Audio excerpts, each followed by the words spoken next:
Hello जी, कैसे हैं आप सब। आई होप आप सब अच्छे होंगे। मैं उधेश और आप देख रहे हैं के फिलॉसफी। तो आज हम लोग पढ़ने वाले हैं सेल डिवीजन। इसके पहले वाले चैप्टर में लेक्चर में हम लोगों ने पढ़ लिया है कि आरएनए के बारे में हम लोगों ने पढ़ लिया, डीएनए पढ़ लिया है, क्रोमोसोम हमने पढ़ लिया, कोशिकाओं के सभी यानी सभी कोशिका के सभी कोशिकाओं के बारे में हम लोगों ने पढ़ लिया है। आज हम पढ़ेंगे सेल डिवीजन, कोशिका का विभाजन कैसे होता है।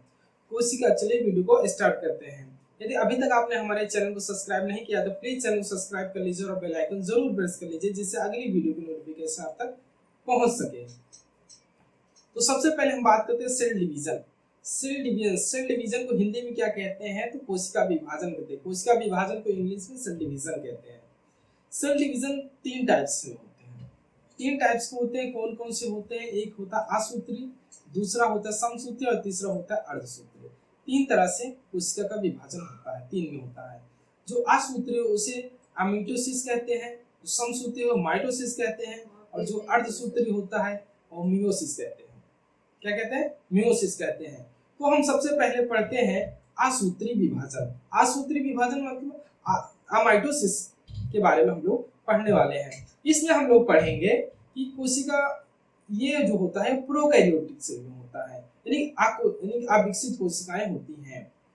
इसका जो विभाजन होता है ये काफी सिंपल होता है। इनमें प्रजनन करने की क्षमता बहुत ज्यादा होती है, बहुत जल्दी जल्दी प्रजनन करते हैं। और इसमें माइटोकॉन्ड्रिया नहीं होता है, यानी एब्सेंट होता है। इसमें आगे डिटेल में हम लोग पढ़ने वाले हैं।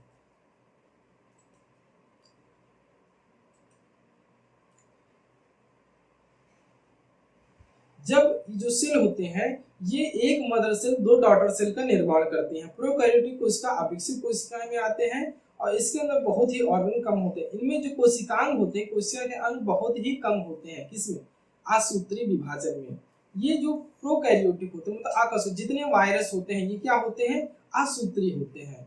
इनमें कोशिका का विभाजन असूत्री विभाजन द्वारा होता है। इसमें क्या होता है, ये अपने जैसे समान संतति बहुत जल्दी उत्पन्न कर लेते हैं।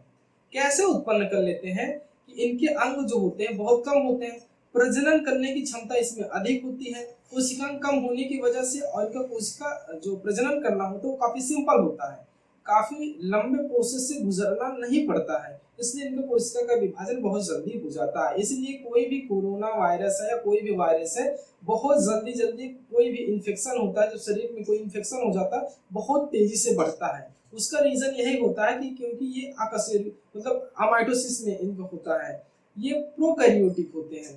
तो इनमें कोशिका का विभाजन बहुत जल्दी होता है, अपने जैसे समान संतति उत्पन्न बहुत जल्दी कर लेते हैं। जैसे इसमें हम देखते हैं कि इसमें कोशिका का विभाजन होता कैसे है। एक मदर सेल होती है, एक सेल होती है, उस सेल में हर सेल के अंदर केंद्रक होता है, जिसे इंग्लिश में न्यूक्लियस कहते हैं।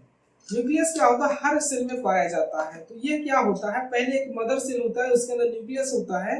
तो वह मदर सेल जो होता है थोड़ा सा फूलता है, थोड़ा बड़ा होता है। जब जैसा आप स्क्रीन पे देख रहे हैं, जब यह थोड़ा बड़ा होता है, पहले ये मदर सेल है, फिर वो थोड़ा सा बड़ा हुआ।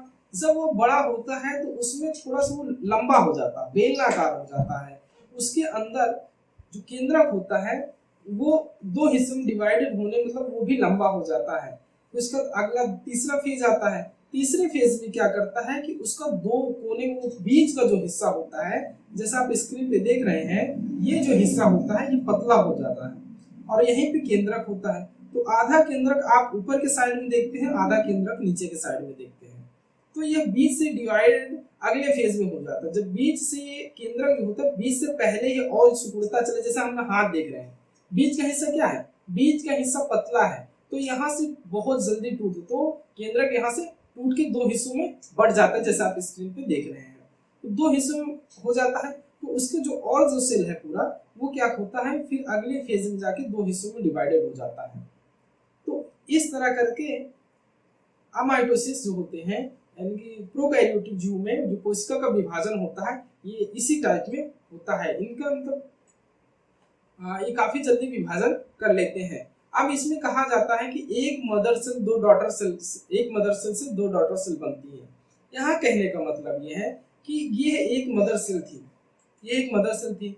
अब ये जो विभाजित होके दो सेल में डिवाइडेड हो गई, तो ये इसके डबल हिस्सा, एक सेल का डबल बन जाना, एक सेल में डबल सेल बन जाना ही सेल विभाजन होता है, कोशिका विभाजन होता है। और इसमें एक जो मदर है यहाँ तो अब एब्सेंट हो गई, वही अब इसमें तो पता नहीं कौन सी मदर है कौन सी डॉटर है, तो इसलिए इसे हम डॉटर सेल कहते हैं। एक मदर सेल से दो कोशिका बनती है जिसे हम डॉटर सेल बोलते हैं। आगे हम पढ़ेंगे समसूत्री विभाजन, माइटोसिस। यह क्या होता है? यह प्रोकैरियोटिक जीवों में होता है। प्रोकैरियोटिक क्या होता है? जैसे एक आदमी है, जो जितने भी बहुकोशिकीय जीव होते हैं उनमें समसूत्री विभाजन होता है। समसूत्री क्या है?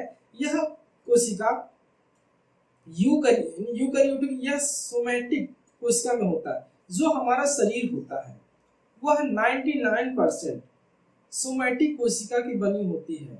सोमैटिक कोशिका सभी के शरीर में प्रेजेंट होती है, जिसे हम कायिक कोशिका कहते हैं। या और 1% 99% हमारा बॉडी जो है वो कायिक कोशिका की बनी होती है। 1% हमारा नहीं बना होता, वो होता है जनन अंग।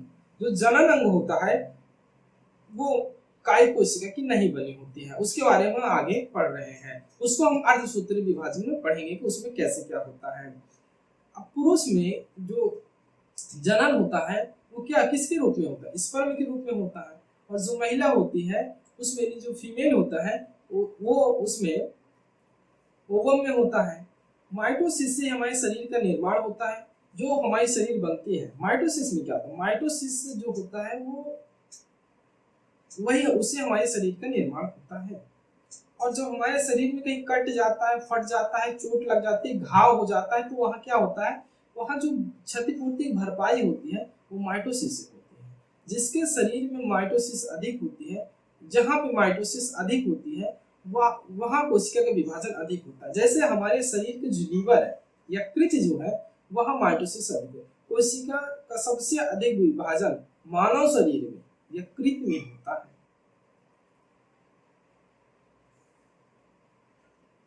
और जो यानी कि माइटोसिस होता है, यही हमारे बॉडी को मेंटेन करके रखता है। अब बात करते हैं कुछ जीव ऐसे होते हैं, एग्जांपल के तौर पर आपको बात है, जिनमें काफी ज्यादा अधिक माइटोसिस होते हैं। जैसे सबसे अधिक माइटोसिस होता है चूहे की पूंछ। आपने देखा होगा चूहे की पूंछ को जब आप कहीं पकड़िए, चूहे की पूंछ को जब आप पकड़ते तो उसके ऊपरी परत जो होता है वो आप जैसे तेजी से पकड़ते हो, जो भागता है तो उतना वो छोड़ देता है।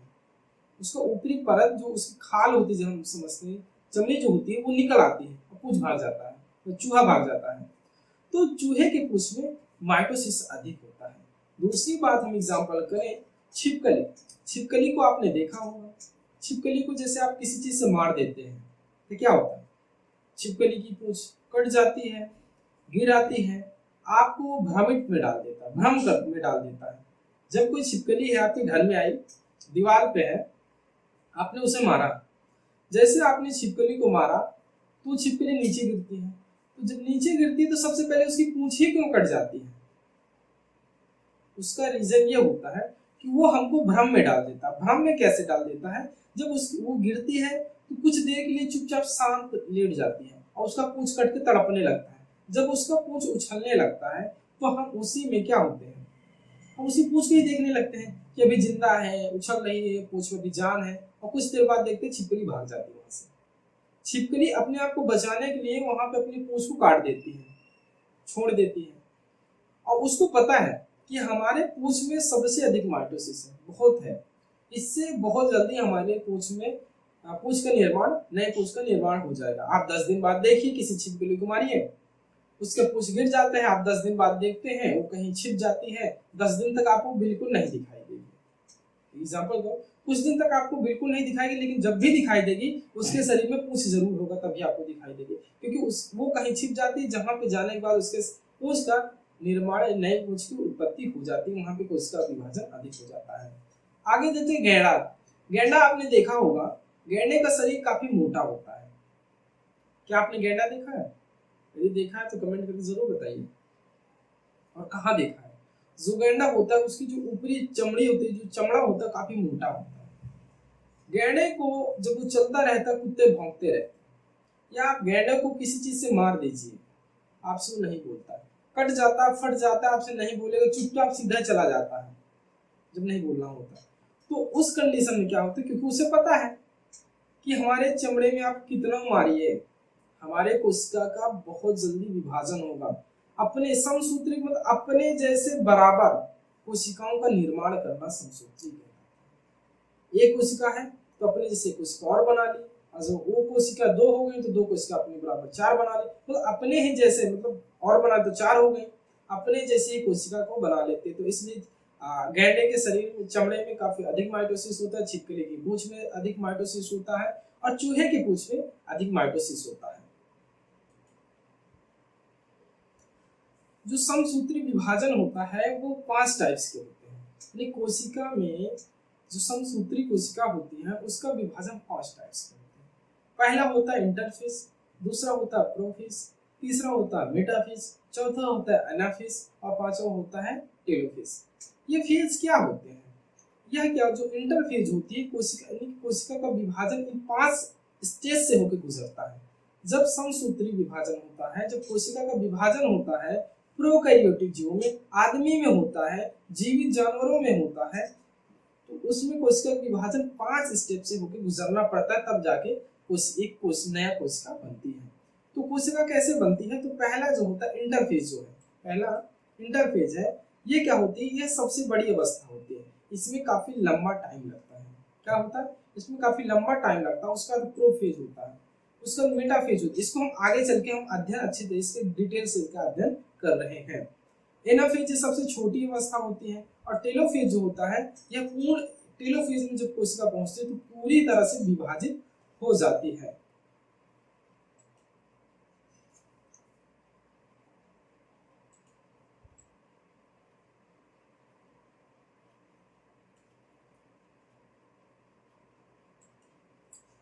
यहाँ पे आप देखिए, ये है एक सेल है, यहाँ एक सेल है। अब इस सेल को हम देखेंगे कि कैसे इसमें विभाजन होता है, समसूत्री विभाजन एक सेल में कैसे होता है।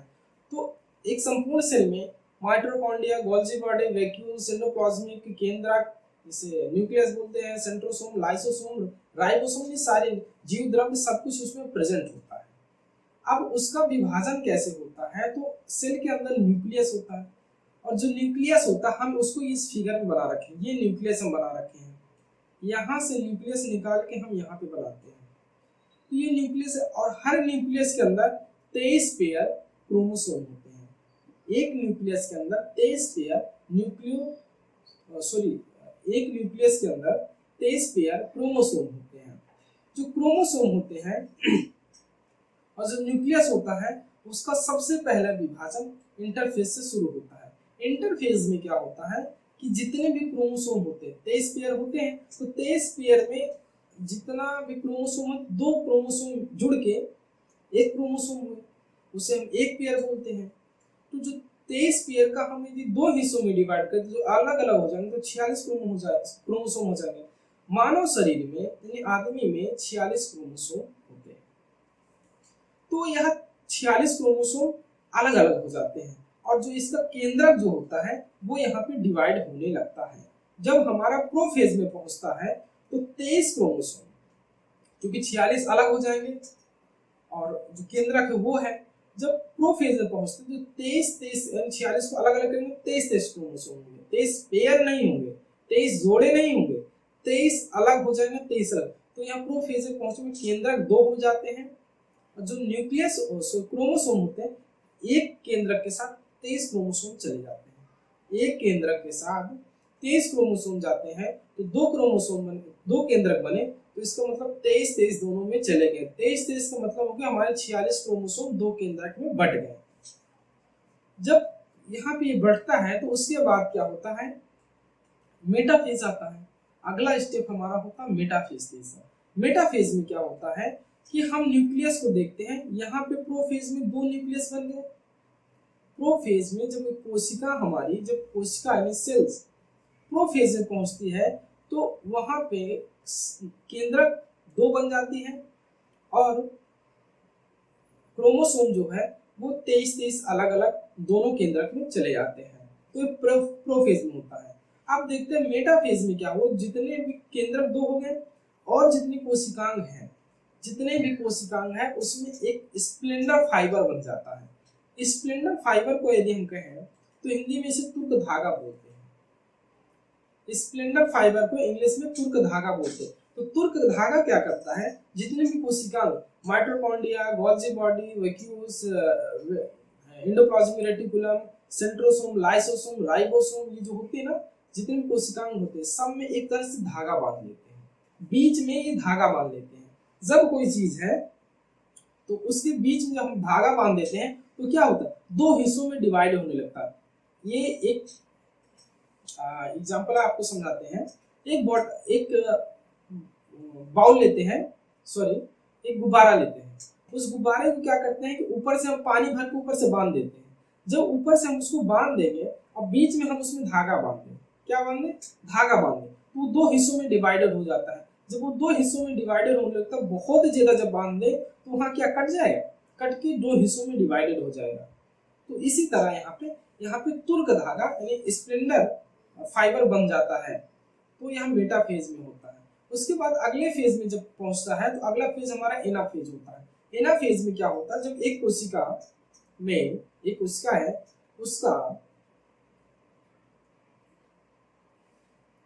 एक कोशिका है तो उसका जो प्रोफेज में वो स्टेज में पहुंचता है तो क्या होता है, दो केंद्रक बन जाते हैं। जब दो केंद्रक बनता है और मेटाफेज में जितने भी कोशिकाएं हो उसमें तुर्क धागा बन जाता है। जब तुर्क धागा बन जाता है तो जितने भी कोशिकांग हैं वो दो कोशिकांग में परिवर्तित हो जाते हैं। यदि माइटोकॉन्ड्रिया है तो दो माइटोकॉन्ड्रिया में उसके बीच से बनकर दो अलग अलग हो गए हैं। यदि एक आदमी है या एक बुक है उसे हम यदि बीच से फाड़ दें, एक पन्ने को हम बीच से फाड़ दें तो क्या होगा, हम उसको अलग अलग पन्ना तो नहीं कह सकते, लेकिन पन्ना तो है 20, और लेकिन वो संपूर्ण एक बुक है। एक बुक को लेते हैं और बीच से हम अलग कर देते हैं तो क्या होता है, बुक हमारे दो हिस्सों में डिवाइडेड हो जाती है। तो यही होता है प्रोफेज में कि दो जितने कोशिकांग होते हैं वो डबल हो जाते हैं। तो डबल होने के बाद और बीच से स्प्लेंडर आकार का होते हैं, बेलनाकार हो जाता है। बीच में यहाँ पे एक धागा बन है, यहाँ से क्या हो, यहाँ प्रेशर पड़ता है। जब बीच में कुछ दाबा जाए और साइड साइड बड़े हो जाते हैं तो एनाफेज में जितने भी न्यूक्लियस, दो न्यूक्लियस है तो एक दूसरे छोर में जाता है। एक न्यूक्लियस के साथ सारे जो कोशिकांग होते हैं, जितने भी कोशिकांग हैं ये सभी एक न्यूक्लियस के साथ गए, एक जोड़े, और एक न्यूक्लियस के साथ उसके दूसरे जोड़े गए। क्योंकि इसके पहले मेटाफेज में क्या हुआ था, जो उनके तुर्क धागा बांध को दो हिस्सों में बांट दिया गया था, हर अंग के दो अंग बना दिया गया था। तो एनाफेज में क्या हुआ, ये दोनों अंग अलग अलग हो गए और एक एनाफेज के साथ चला गया एक ग्रुप, और एक ग्रुप एक न्यूक्लियस के साथ चला गया और दूसरा ग्रुप दूसरे न्यूक्लियस के साथ चला गया। तो यहाँ पे क्या होता है कि सभी कोशिकाएं ध्रुव की ओर होते हैं, मतलब एक एक कोने हो जाता है और बीच में काफी दबाव आ जाता है। जब दबाव आता है तो वो आता है टेलोफेज। टेलोफेज में क्या हो जाता है कि दोनों बीच से यहाँ पे जहाँ आप देख रहे हैं, ये आप देख रहे हैं, यहाँ से ये अलग हो जाता है तो डबल कोशिका बन जाती है। इसे कहते हैं पूर्ण विभाजन। कोशिका का पूर्ण विभाजन टेलोफेज में होता है। टेलोफेज में दो कोशिकाओं का निर्माण हो जाता है। एक कोशिका को बनने के लिए हम 5 स्टेप से गुजरना पड़ा। अब इसके आगे हमारा आता है अर्धसूत्री विभाजन। अर्धसूत्री विभाजन को इंग्लिश में मियोसिस कहते हैं। इसमें क्या होता है, यह जो अर्धसूत्री विभाजन केवल जनन कोशिकाओं में होता है। जैसा आपने पहले पढ़ा कि हमारा 99% शरीर जो होता है काई कोशिका का बना होता है, लेकिन जो हमारे जनन अंग होते हैं वो कहाँ किससे बनते हैं, वो अर्धसूत्री विभाजन से बनते हैं। अर्धसूत्री विभाजन, यह जो पुरुष होते हैं, पुरुष और महिला दोनों, पुरुष के स्पर्म में और महिला के ओवम में होता है। क्रोमोसोम की संख्या एक मानव शरीर में 46 होती है। एक मानव शरीर में 46 क्रोमोसोम होते हैं। ऑटोसोम का मुख्य काम शरीर का निर्माण करना होता है। आगे हम इसके बारे में पढ़ते हैं। और एक मानव को जो एक प्रजनन करने की क्षमता होती है 7 ml से कम स्पर्म यदि किसी आदमी में बना तो क्या होता है, उसमें प्रजनन करने की क्षमता बहुत कम होती है। 7 ml से कम स्पर्म नहीं बनाना चाहिए। यदि 7 ml से कम स्पर्म बना तो उस कंडीशन में प्रजनन नहीं हो पाता है, प्रजनन क्षमता बहुत कम हो जाती है। और 7 ml जो स्पर्म होते हैं, 7 ml स्पर्म में 20 लाख शुक्राणु होते हैं। उससे सबकी यानी कि सभी जितने भी शुक्राणु होते हैं सभी की क्षमता बराबर होती है, जिससे एक नए संतान की उत्पत्ति कर पाते हैं। और जो यहाँ पे ऑटोसोम जो होता है वो शरीर का निर्माण करता है। ऑटोसोम जो हमें पूरे शरीर का निर्माण होता है वो ऑटोसोम करता है। और जो हमारे सेक्स डिटर्मिनेशन, सेक्स का परीक्षण, उसकी जो निर्माण करता है वो एलोसोम के द्वारा होता है। ये क्या होती है? क्रोमोसोम होते हैं। एलोसोम का क्रोमोसोम होता है, ऑटोसोम भी क्रोमोसोम होते हैं। आगे हम इसको डिटेल में पढ़ते हैं, यदि नहीं समझ में आया तो आपको हम समझाते हैं। एक आदमी है, उस आदमी के शरीर में 46 क्रोमोसोम, मेल में 46 क्रोमोसोम होते हैं और फीमेल में 46 क्रोमोसोम होते हैं। और जो क्रोमोसोम होता है वो दो हिस्सों में, हम एक मेल के क्रोमोसोम को 46 और दो हिस्सों में डिवाइड करते हैं। कौन कौन से हिस्से हैं उनको हम बताते हैं। और फीमेल का भी दो हिस्सों में डिवाइडेड हो जाता है। जब एक संतान की उत्पत्ति होती है तो उसके लिए क्या क्या होता है? मेल के 46 क्रोमोसोम, ऑटोसोम, एलोसोम होते हैं। जो क्रोमोसोम होते हैं दोनों, जो ऑटोसोम होते हैं वो 44 होते हैं। एक आदमी के शरीर में 46 क्रोमोसोम होते हैं, उसमें 44 क्रोमोसोम जो होते हैं वो ऑटोसोम होते हैं। जो ऑटोसोम होते हैं वो शरीर का निर्माण करते हैं। जैसे कि आपको बताया, जब एक शरीर का निर्माण करने के लिए ऑटोसोम की जरूरत पड़ती है। और लिंग का जो निर्धारण करते हैं, लड़का होगा या लड़की, इसका निर्धारण एलोसोम करते हैं। एलोसोम क्या करते हैं कि एलोसोम दो होते हैं, 46 में 44 जो होते हैं वो हमारे शरीर का निर्माण करते हैं। और दो क्रोमोसोम जो होते हैं वो हमारे लिंग का निर्धारण करते हैं। जो मेल होते हैं, जो मेल होते हैं उसमें XY क्रोमोसोम पाए जाते हैं। और जो फीमेल होते हैं उसमें XX क्रोमोसोम पाए जाते हैं। क्या होता है? XX क्रोमोसोम पाए जाते हैं। तो जो ऑटोसोम 44 है मेल का, उसमें से 22 क्रोमोसोम क्या करते हैं? भाग लेते हैं। और मेल के और फीमेल के 22 क्रोमोसोम भाग लेते हैं। ये दोनों मिलकर 44 क्रोमोसोम बनाते हैं। मेल का 44 में से 22 क्रोमोसोम मेल का, और 44 में फीमेल के 44 क्रोमोसोम से 22 क्रोमोसोम जब दोनों मिलते हैं तो ये क्या करते हैं? ये दोनों एक शरीर का निर्माण कर लेते हैं। 22 मेल 22 फीमेल का मिलकर 44 होते हैं, तो इससे एक शरीर का निर्माण होता है। और उसी में तो आइलोसोम जो होता है इसमें से दो होते हैं XY, मतलब दो क्रोमोसोम होते हैं। ये क्या करते हैं कि इसमें से एक क्रोमोसोम, मेल का एक क्रोमोसोम और फीमेल का एक क्रोमोसोम, ये दोनों मिलते हैं तो दो क्रोमोसोम होते हैं। तो दो क्रोमोसोम ये होता है, यही लिंग का निर्धारण करता है, लड़का हो गया लड़की।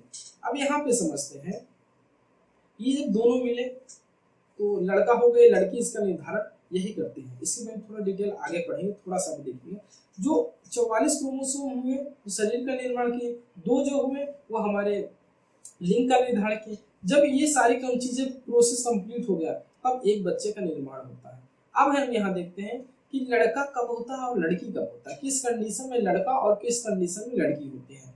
तो जो लड़का होता है, यदि मेल का क्रोमोसोम जो है वो X और फीमेल का X, ये दोनों भाग लेते हैं, तो ये दो क्रोमोसोम मिलकर एक लड़की यानी गर्ल का निर्माण करते हैं। एक लड़की होती है जो लिंग निर्धारण करती है, वो लड़की बना देती है। और बाकी शरीर का पूरा जो 44 है वो बनाते हैं। और यदि मेल का Y और फीमेल का X मिलता है, क्योंकि फीमेल के पास तो X है और मेल के पास XY है, तो मेल का Y और फीमेल का X मिलता है तो एक लड़का बनता है। तो यहीं से एक लड़के की लड़का तैयार होता है। आगे हम बात करते हैं क्रोमोसोम। यदि अब इसमें एक दिक्कत ये आती है कि यदि 46 से क्रोमोसोम बढ़ जाए, 46 से 45 हो जाए, 45 से 47 हो जाए, 46 से 45 हो जाए, 45 से 46 हो जाए, तो घटने बढ़ने की जो क्रिया होती है उसको सिंड्रोम कहते हैं।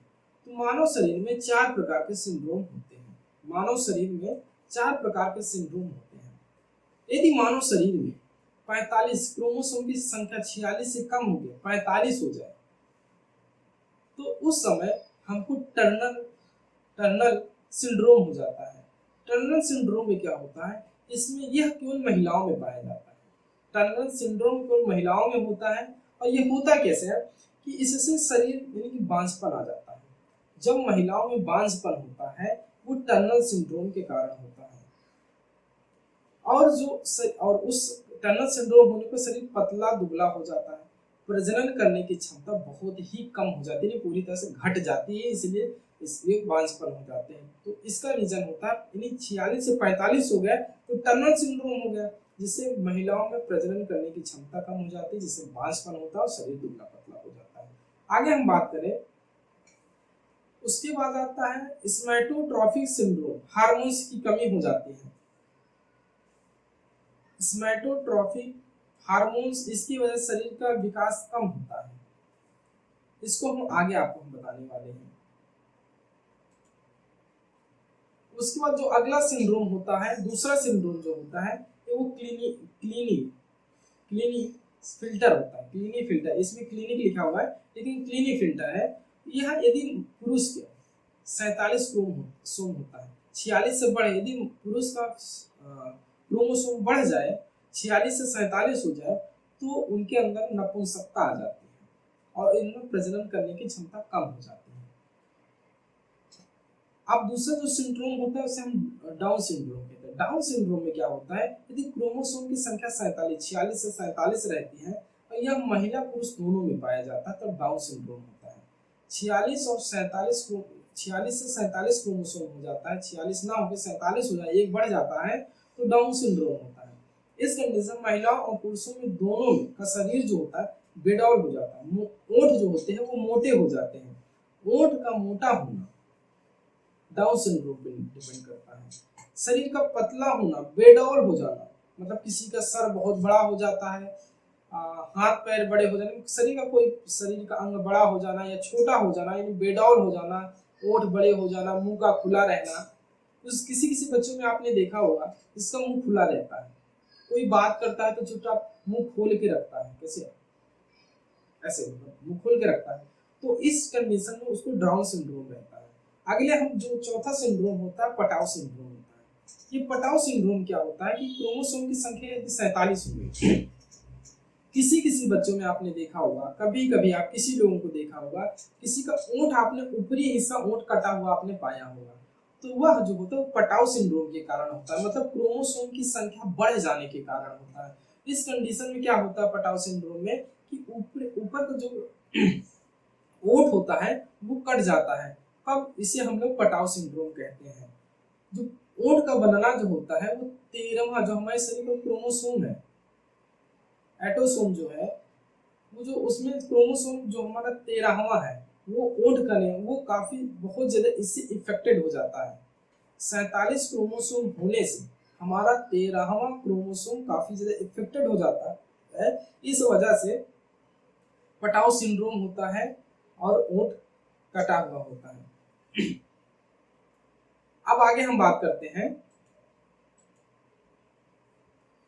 अब आपने देखा कि कुछ कंडीशन में ऐसे होते हैं कि शरीर आदमी का मोटा पतला दुबला, कभी कभी ऐसा होता है कि जो आपने टर्नर सिंड्रोम और उसके बाद क्लिनिक फिल्टर सिंड्रोम या पटाव सिंड्रोम, डाउन सिंड्रोम, ये ना होके एक इस सोमैटोट्रॉपिक हार्मोन्स की वजह से उसके डिसबैलेंस हो जाने से भी हमारे शरीर में का बड़ा हो जाना, मोटा हो जाना, पतला हो जाना हो जाता है। कोई जरूरी नहीं कि हार्मोन्स की कमी, सॉरी, कि क्रोमोसोम की कमी अत्यधिकता के कारण ही हमारे शरीर में डिफरेंट हो, हमारे शरीर का विकास में डिफरेंट हो।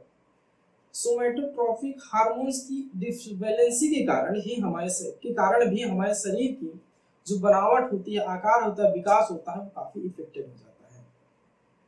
उसके बाद हम आगे देखते हैं। आगे हम इसमें देखेंगे कि यानी कि हमने पढ़ लिया, इसके पहले हमने क्या पढ़ा, एटोसोम पढ़ लिया। उसके बाद एटोसोम के बाद हम आलोसोम पढ़ते हैं। एलोसोम क्या होता है कि जो दो क्रोमोसोम होते हैं जो हमारे जेंडर का निर्धारण करते हैं कि लड़का हो गया लड़की। तो कभी कभी आपने ट्रांसजेंडर देखा हुआ है। ट्रांसजेंडर क्यों होता है? ट्रांसजेंडर होने का रीजन ये होता है कि जब मेल का मेल का क्रोमोसोम और फीमेल के क्रोमोसोम में डिसबैलेंसी आ जाती है तब होता है। मेल में क्या होता है, एक्स वाई क्रोमोसोम होता है और फीमेल में एक्स एक्स होता है। यदि मेल का एक्स और फीमेल का डबल एक्स इसे भाग ले ले, मतलब एक ही एक्स का भाग लेते लेकिन यहाँ पे डबल प्रोसेस डिसबैलेंसी हो जाए, एक से दो क्रोमोसोम हो जाए, मतलब दो से तीन हो जाए, यानी कि एक इधर से एक इधर से, इन दोनों के बीच में कोई डिसबैलेंसी हो जाती है तो ट्रांसजेंडर होता है, क्योंकि एलोसोम जो होते हैं वही लिंग का निर्धारण करते हैं। तो उसमें यदि गड़बड़ी हो जाए, यदि मान लेते हैं मेल का एक्स फीमेल का एक्स, ये दोनों आते तो लड़की होती है, लेकिन यदि इसमें डिसबैलेंसी हो जाए, एक से यानी दो से तीन हो जाए या कमी हो जाए तो क्या होता है, या कोई भाग नहीं कमजोर पड़ जाए, मान लेते हैं कि मेल का एक्स आया फीमेल का एक्स आया लेकिन किसी कमजोर हो जाए, भाग ना ले पाए, तो उस कंडीशन में क्या होता है कि ट्रांसजेंडर हो जाता है। लेकिन कुछ प्रॉब्लम ऐसी भी होती है, आपने देखा होगा कुछ प्रॉब्लम ऐसी होती है कि कुछ लोगों के ब्रेन प्रॉब्लम होती है। ब्रेन प्रॉब्लम कैसी होती है कि कुछ लड़कों को आपने देखा होगा, लड़कों को लड़कों में इंटरेस्ट होता है, लड़कों को लड़कों में इंटरेस्ट हो जाता है और लड़कियों को लड़कियों में इंटरेस्ट हो जाता है, यानी काफी उसके अट्रैक्ट हो जाते हैं, इंटरेस्ट हो जाता है। तो उस समय क्या होता है, वो कोई सिंड्रोम के कारण या किसी क्रोमोसोम की कमी के कारण नहीं होता है, वो एक ब्रेन प्रॉब्लम होती है। जब एक लड़का होता है और दूसरे लड़के की तरफ ही अट्रैक्ट होता है, एक लड़का दूसरे लड़के की तरफ अट्रैक्ट होता है तो उसे बोलते हैं गे। ये इसका अध्ययन हम इसके जो इसका जो चैप्टर आएगा तो इसमें हम लोग करेंगे, लेकिन यहाँ पे थोड़ा सा बता दिया जा रहा है। आपने एक मूवी देखी होगी शुभ मंगल जेदा सावधान, यदि नहीं देखा तो देख लीजिएगा, शुभ मंगल जेदा सावधान। इसमें क्या है, एक लड़का है और एक उसका दोस्त है, ये दो दोस्त हैं, तो दोनों एक साथ रहते हैं और वो एक दूसरे पे ही खुश रहते हैं। मतलब ये है कि जैसे एक कपल से व्यवहार करते हैं लड़की और लड़का, वो दोनों लड़के खुद यानी आपस में वो कपल्स का पूरा व्यवहार करते हैं, जो भी होता है वो एक लड़के लड़के के बीच में होता है। तो इस तरह के लड़कों को गे बोलते हैं। इनका माइंड प्रॉब्लम होता है, लेकिन कभी कभी ऐसा होता है लड़कियों को लड़कियों में इंटरेस्ट होता है, मतलब इतना तो आप समझदार होंगे। तो लड़कियों को लड़कियों से जब इंटरेस्ट होता है तो उसमें ब्रेन प्रॉब्लम होती है, तो उसका नाम होता है लेस्बियर। लेस्बियर क्या होता है कि लड़कियों में लड़कियों के प्रति आकर्षण होता है, वो लड़कियों की ओर आकर्षित नहीं होते। अभी के जो बिना ब्रेन प्रॉब्लम के होते, जिनको कोई प्रॉब्लम नहीं होती, यदि अपने अपोजिट लिंग की तरह हम लोग आकर्षित होते हैं। मतलब यदि मेल है तो फीमेल को अट्रैक्ट होता है, जो फीमेल है वो मेल की तरफ अट्रैक्ट होता है, तो इनमें कोई प्रॉब्लम नहीं होती है। लेकिन जो लड़का लड़का से पे इंटरेस्ट रखता हो तो उसे गे बोलते हैं, यदि लड़की लड़की पे इंटरेस्ट रखती हो तो उसे लेस्बियर कहते हैं। लेकिन यदि कभी कभी आपने देखा हो किसी लड़की को वो लड़कों के जैसा रहना पसंद करती है, छोटे बाल कटवा लेना, लड़कों के जैसे कपड़े पहनना, लड़कों के जैसे व्यवहार करना, तो यह क्या होता है, ये भी ब्रेन प्रॉब्लम होता है, ये भी ब्रेन प्रॉब्लम में आती है। तो इसमें होता क्या है, इस प्रॉब्लम को हम लोग कहते हैं टॉय बॉय, टॉय बॉय कहलाते हैं। तो ये होता है ब्रेन प्रॉब्लम, इसमें किसी क्रोमोसोम की कोई प्रॉब्लम नहीं होती है, एलोसोम से ट्रांसजेंडर होते हैं, उसके यानी एलोसोम में यानी क्रोमोसोम के डिसबैलेंसी के कारण ही ट्रांसजेंडर हो जाए, कहीं लड़के लड़कियों के जैसे लड़के लड़कियों जैसे, ऐसी सारी प्रॉब्लम होती है। उसके बाद हम बोलते हैं, लेकिन जो एलोसोम होता है, जो ट्रांसजेंडर हो जाना होता है, तो यह कोई मतलब जो सिंड्रोम होते हैं, इसके पहले हमने सिंड्रोम के बाद जो सिंड्रोम होते हैं वो कोई अनुवांशिकता नहीं होती है, अनुवांशिक रोग नहीं होते कि मान लो हमको है तो हमारे बच्चों को होगा, बच्चों है तो उनके बच्चों को होगा, ये सिंड्रोम ऐसा नहीं होता है, इसमें इसका कोई असर नहीं होता है। जो हमारे आगे वाली संतान को प्रभावित करती है वो कलर ब्लाइंडनेस होता है। वो हमारी ये जेनेटिक बीमारी जो होती है वो होती है यह जब 46 क्रोमोसोम में कोई भी क्रोमोसोम किसी बीमारी से ग्रसित हो जाता है।